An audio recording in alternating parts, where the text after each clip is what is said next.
네, 퇴근길입니다.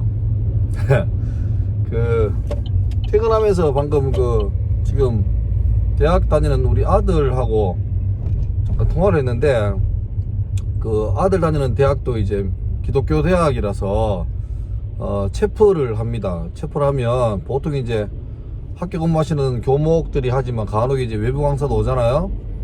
또 오늘 아마 외부 강사 오신 분이 그 어떤 이스라엘 선교 관련 분이신가 봐요. 그래서 이제 강의하면서 그 어떤 성경에서 이스라엘에 관한 어떤 위치, 중요성 이런 걸 강조했겠죠. 그리고 아무래도 이제 그 관련 선교단체를 잘 모르지만 뭐 그런 이런 걸고 하는 선교단체는 그만큼 거기에 더 관심을 갖고 있는 거지. 근데 이제 아들이 질문한 거는 자기가 느끼기에 좀 더 이렇게 균형을 잃을 정도로 이쪽에 좀 치중되어 있더라.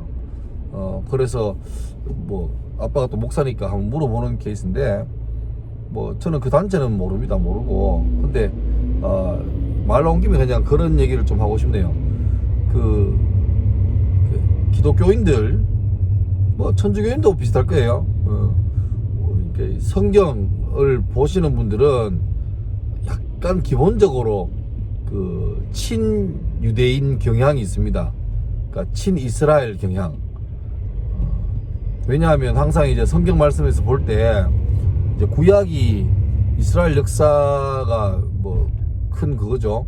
그러면 또 신약은 이스라엘 넘어서서 어떻게 예수의 복음이 세계로 퍼져나가는 그런 장면이니까. 그러니까 아무래도 구약 신약 배우다 보면 이스라엘 역사에 관련된 뭐 아브라함이나 모세나 사무엘이나 또 느헤미야나 에스라 또 뭐 그런 왕들, 사울, 다윗, 솔로몬 이런 왕들 쭉 배우다 보면 뭐 간혹 어떤 사람들은 우리나라 국사보다 한국사보다 더 이스라엘 고대사를 더 잘 꿰뚫는 사람도 많죠. 그래서 뭐 왜 우리나라 한국사도 모르면서 이스라엘 역사를 그렇게 남의 나라 역사를 그렇게 시중하냐 뭐 그러는데, 또 다른 차원의 얘기겠지만 그러니까 아무래도 이제 이스라엘 역사가 좀 친하고 또 이게 신앙하고 같이 이렇게 연결되니까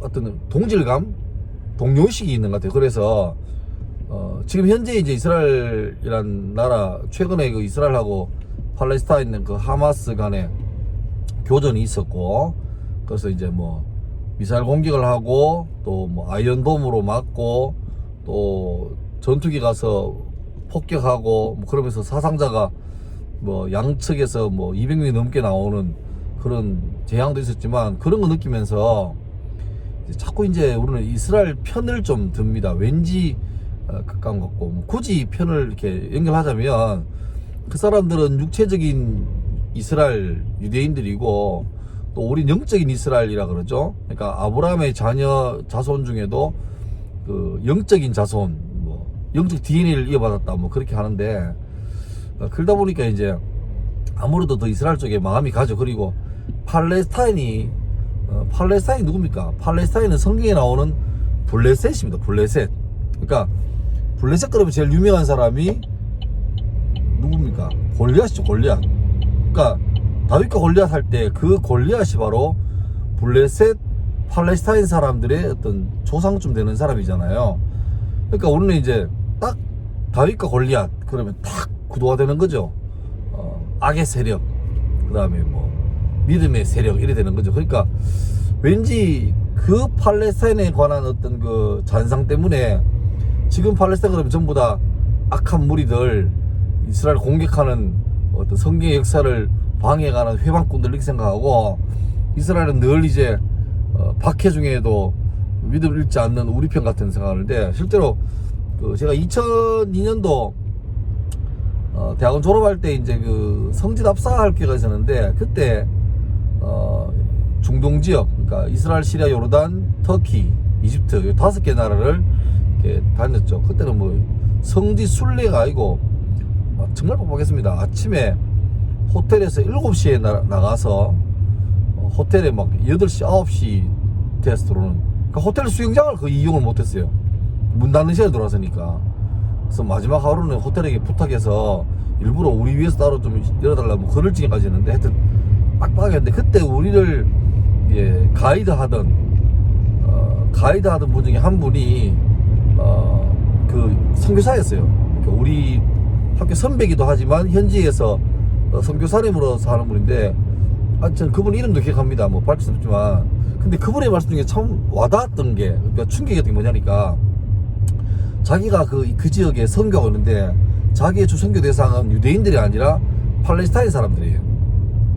그러니까 한국 선교사 파송했던 한국 교회에서 싫어한다는 거예요. 왜 쉽게 말하면 이제 골리앗 후예들을 선교하느냐, 아브라함의 후예들을 선교해야지 이러면서 급기야는 선교 후원이 다 끊어졌다는 거죠. 그래서 그 당시에 그 선교사님, 그 선배는 후원하는 교회가 다 끊어지고 없으니까 어떻게 하냐니까, 언론사, 신문사 특파원으로, 그러니까 이 신문사 저 방송사 해가지고 한 번씩 그 중동지역에 뭐 일이 터지면 그 리포팅 해주고 기사를 쓰고 그걸로 이제 페이 받고, 또 가장 크게는 이제 현지에 오시는 분들 그 성지순례 가이드 하시면서 그렇게 그 돈으로, 그 수입으로 선교를 하시는 분인데, 그분의 어떤 피미신 절개가 뭐냐니까, 현지에서 정작 보면 불쌍한 사람들은 팔레스타인 사람들이다. 심지어 이제 그게 있잖아요, 정착촌이 있잖아요. 그러니까 한 섹터 안에도 팔레스타인 사람들이 사는 거주지가 있고 유대인들이 사는 거주지가 있죠. 근데 제가 이런 얘기 들었습니다. 극단적인 얘기겠지만, 팔레스타인은 일주일에 막 이틀 뭐 혹은 더 짧게는 일주일에 뭐 몇 시간 정도만 수돗물이 나온대요. 그러니까 그 시간에 단수가 아니라 그 시간만 물이 나온대요. 근데 같은 마을에 담장 치고 사는 유태인들은 자기 집이 일단 크고 저택이고 그 집에 수영장이 있다는 거야.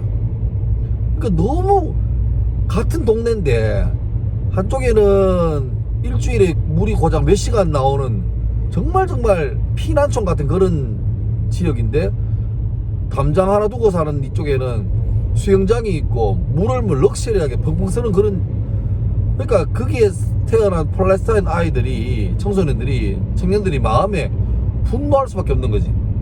그래서 그런 것 때문에 유대인 지역에 막 투석 돌을 던지고 이러면 뭐 돌 던진 하면 나중 돼가지고 군인들이 가서 그 동네를 이제 공격하고, 그래서 어른들이 나와서 막 항의하고 막 화염병 던지고 하면 얼마 있다가는 폭격하고, 이런 소식들을 아무리 전해도 뭐 소위 이제 거대한 유태인들의 힘이죠.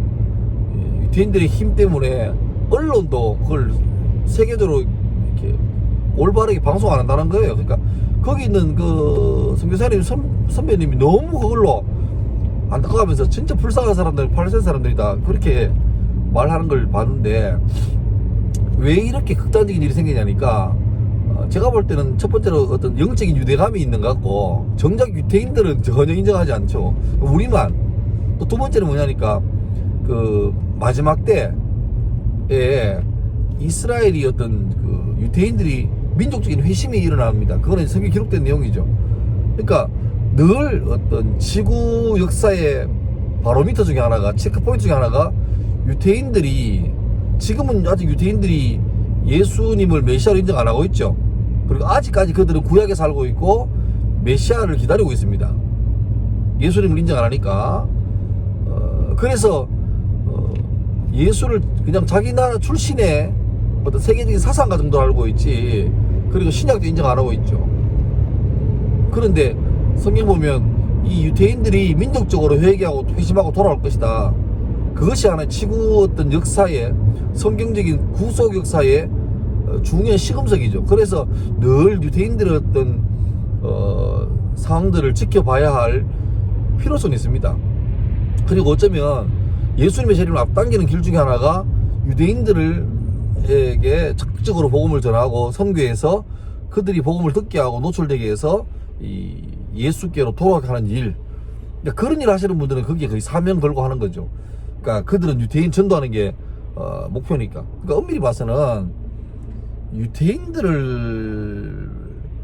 선교하고 복음을 전한다 보다도 말씀 그대로 모든 민족에게 복음을 전하는 게 올바른 거죠. 그러니까 모든 민족 그러면 거기에 유태인도 포함되지만 팔레스타인도 포함되고 또 아주 지금 폐쇄적인 어떤 힌두교나 이슬람 쪽도 포함되는 거죠.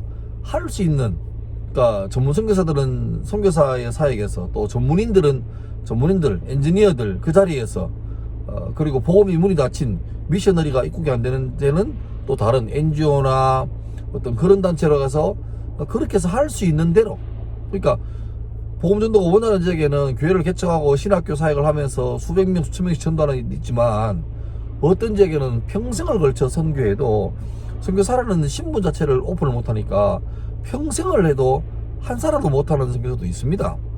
그런데 그들을 단지 숫자로 실적으로 보면 안 되는 거죠. 동일한 마음으로 봐야 됩니다. 그래서 하여튼 오늘 그냥 아들이 또 이스라엘에 좀 너무 이렇게 집중하는 거 보고 약간 그들은 뭐 새로운 경험이죠. 괜찮나 싶을 정도인데, 어떤 우리가 성도로서 유태인들을 바라보는 어떤 시각들을 좀 이렇게 균형을 맞춰야 되겠다. 전화 온 김에 그냥 그 얘기를 한번 털어봅니다. 예.